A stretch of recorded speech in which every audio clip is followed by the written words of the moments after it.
Welcome back to Let's Be Neighbors with the County Library. We are so excited to have you here, and we are so excited to have Lanny Chapman here, who is the County Clerk, because we are talking about voting during the month of October leading up to the election this year. And at this point, I really want to ask you some questions, Lanny, because I'm very curious. I've been able to do mail-in voting here in Utah, and so it's really cool because I like being able to research the people beforehand and do my due diligence. But then I go to the mail-in drop-off location, which also, by the way, I've done it before where I've gone straight to a voting poll location and they were able to take that, and that was awesome, by the way. So thank you for having that existing. But once I open up like the mail-in drop-off ballot box and it goes kerplunk down into this mystery box, where does it go from there? And like, how does everything get processed to the point where we know who wins the election? Great questions. So after your vote, after you do vote, you fill it out, you sign that affidavit on the back of the envelope, you seal it, and you either deliver it to the U.S. Postal Service using our prepaid postage, you drop it off in any of our 20 Dropbox locations, or like you said, you can take it to any of our vote centers on election day and hand it to our poll workers to make sure that we receive your by mail ballot. We receive it back for processing. Every ballot remains in the custody of multiple election workers, and each transfer is carefully logged to maintain a clear chain of custody. From the moment your ballot enters the system, it's being tracked and protected. Ballot receipt and verification occurs when your ballot arrives at our election center. It's immediately logged into our system where the ballot ID is scanned and verified for validity. If it's confirmed that no other ballot with that ID has been returned and you haven't voted in person, the ballot moves forward for signature verification. Okay, so just interjecting really fast, is there any point where, like you're saying, it goes through multiple people, and it's logged carefully, but like, is there any point where someone's like alone with a ballot that can? Never. Okay. Never, from the point that we gain custody of the ballots are always with at least two people at all times, or in a locked vault Okay. that is under 24-hour surveillance, 24-hour cameras. There's a chain of custody when it comes to ballots. There's always at least two people with the ballots at all times, and we're under 24-hour surveillance. That is really reassuring. Like, I always wondered that. I'm like, wait, I've seen too many heist movies. So, um, on signatures though, so you actually do validate all of the signatures, and like, where's the database for that? Like, how do you compare the signatures and tell me about that?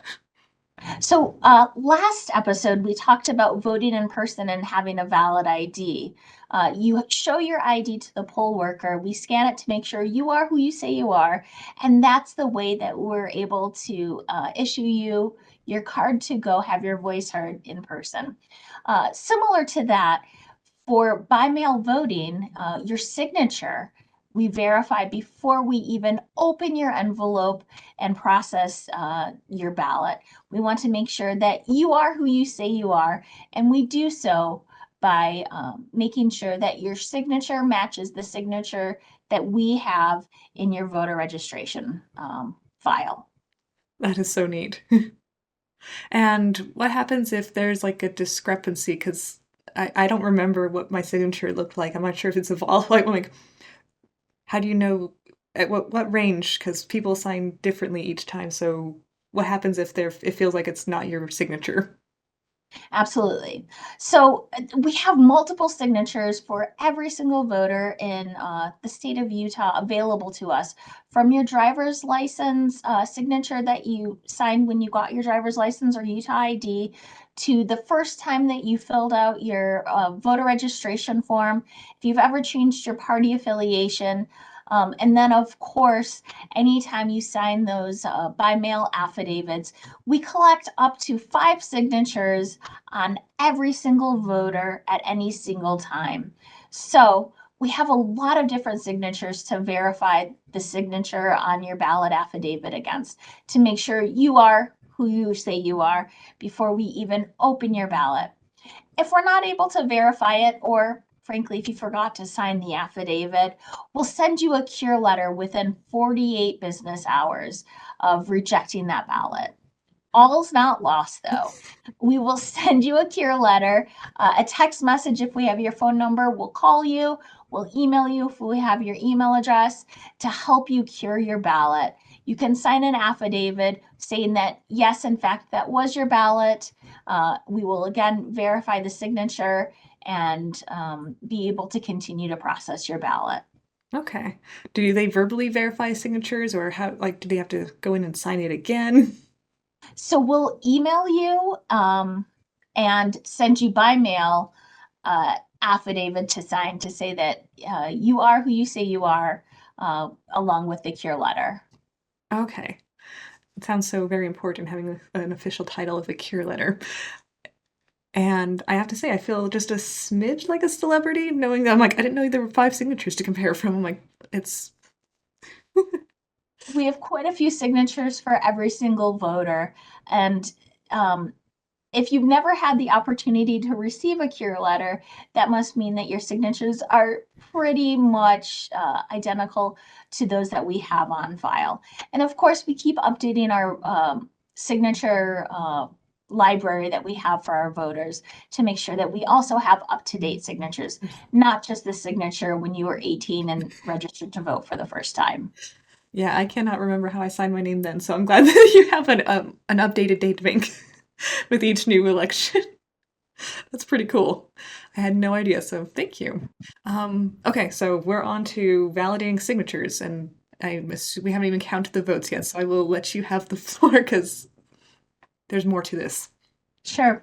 So once we're able to verify your signatures, we're then able to open the envelope and pull out the ballot. The ballot is separated from any identifying information, so keeping our votes anonymous, which is a state constitutional right. It's important to note that at no time is any single election worker alone with the ballot. I know we've talked about that before, but I want to stress that. At no time is any single election worker alone with the ballots. That includes me. We take privacy very seriously. Utah state law ensures that sensitive information like your social security number, driver's license, full date of birth remain private. But if you need even more protection, such as you're a law enforcement officer, a judge, or a victim of violence, additional privacy requests can be made to further safeguard your information. You can find out more information on that, again, on my website, slco.vote. How do the votes actually get counted? Is it a machine that scans them, or what's that process? So again, Salt Lake County, we have approximately 600,000 active registered voters. We Wow. could not do this without machines during the time given for elections.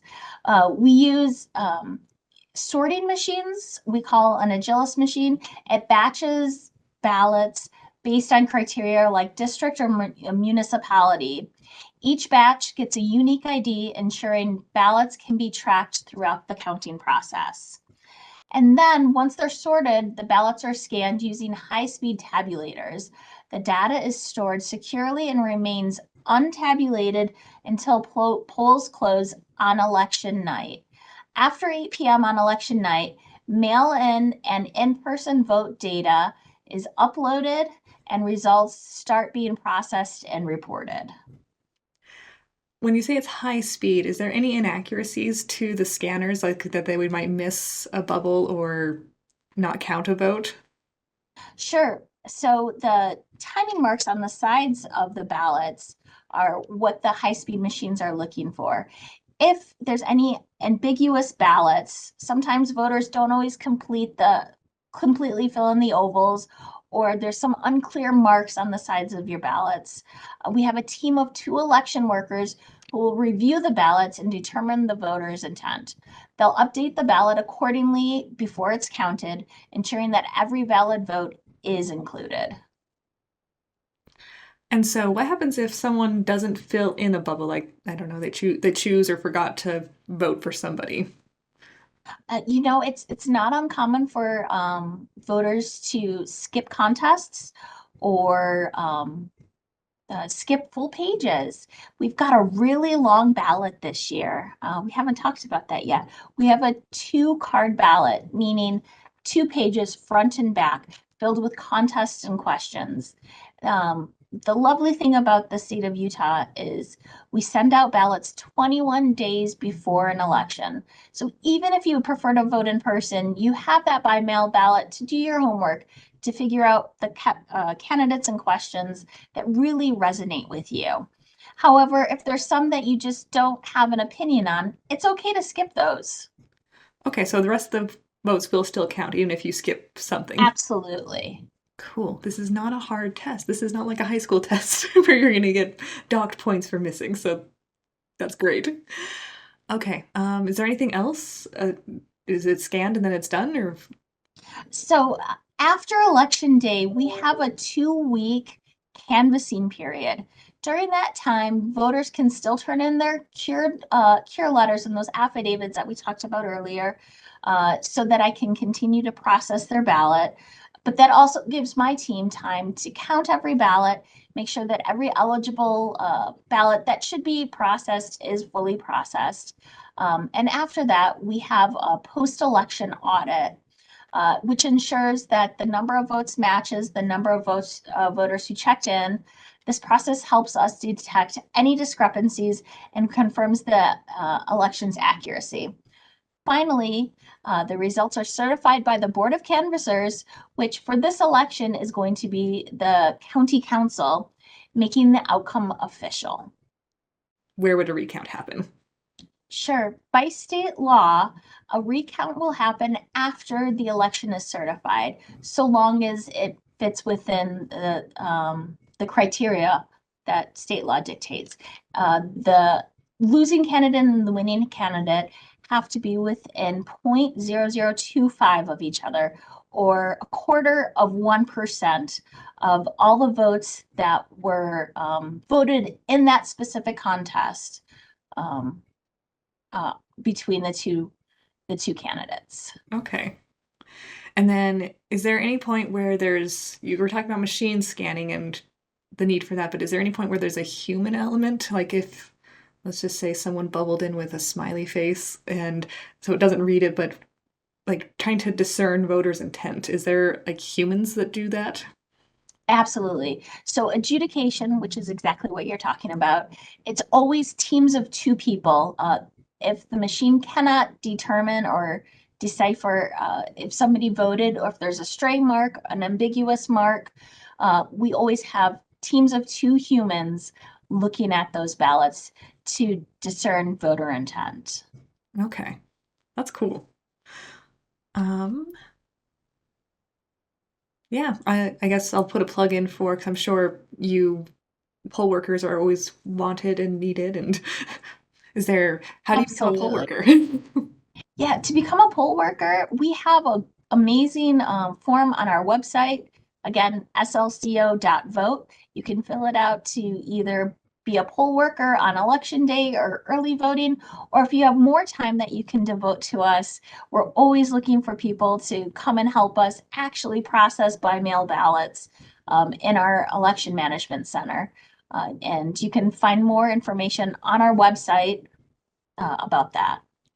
Wonderful. Thank you so much, Lanny. This was very enlightening. Like, I love kind of being able to peek behind the curtain and see what happens. So, thank you for sharing that entire process with us.